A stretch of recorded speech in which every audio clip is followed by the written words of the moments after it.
Share बाजार में आई गिरावट से मायूस हैं तो आपको कोर एडवाइजर्स के पार्टनर और फंड मैनेजर गौरव डिडवानिया की बात ध्यान से सुनने की जरूरत है। अमेरिका, इजरायल और ईरान के बीच चल रही लड़ाई के बीच उन्होंने भारत के बारे में बड़ी बात कही है। उन्होंने कहा कि भारत की ग्रोथ बढ़ाने वाले कारणों पर अभी कोई असर नहीं पड़ा है।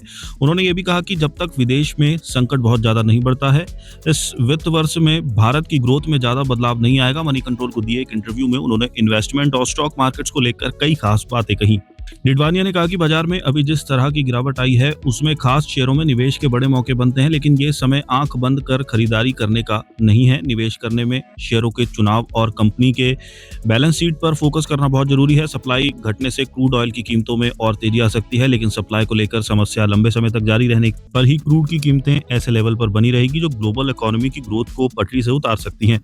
मिडिल ईस्ट क्राइसिस के बारे में उन्होंने कहा कि ये बताना मुश्किल है कि ये जियोपॉलिटिकल क्राइसिस कब तक चलेगा, लेकिन ऐसा लगता है कि स्थिति बहुत ज्यादा खराब होने की जगह नियंत्रण में रहेगी, लेकिन हमें बीच बीच में बाजार में बड़े उतार चढ़ाव के लिए तैयार रहना होगा। मार्च में शेयर बाजार में काफी उतार चढ़ाव देखने को मिला है। इसमें मध्य पूर्व में चल रही लड़ाई का हाथ है। बाजार अपने रिकॉर्ड हाई से करीब 15% गिर चुका है। हालिया गिरावट के बाद आपको कौन से सेक्टर्स अट्रैक्टिव लगते हैं? इसके जवाब में उन्होंने कहा कि डोमेस्टिक साइकिल्स और कुछ इंडिया की स्ट्रक्चरल ग्रोथ स्टोरी से जुड़े सेक्टर्स पॉजिटिव लगते हैं। कुछ financial, industrial, capital goods, power और पावर से जुड़ी थीम वाले शेयरों में मौके हैं। इसके अलावा करेक्शन के बाद कंजम्पशन से जुड़ी कुछ कंपनियों के शेयर भी बेहतर लग रहे हैं। मैन्युफैक्चरिंग, स्ट्रक्चर और एनर्जी ट्रांजिशन ट्रेड से जुड़े सेक्टर्स भी ठीक लग रहे हैं।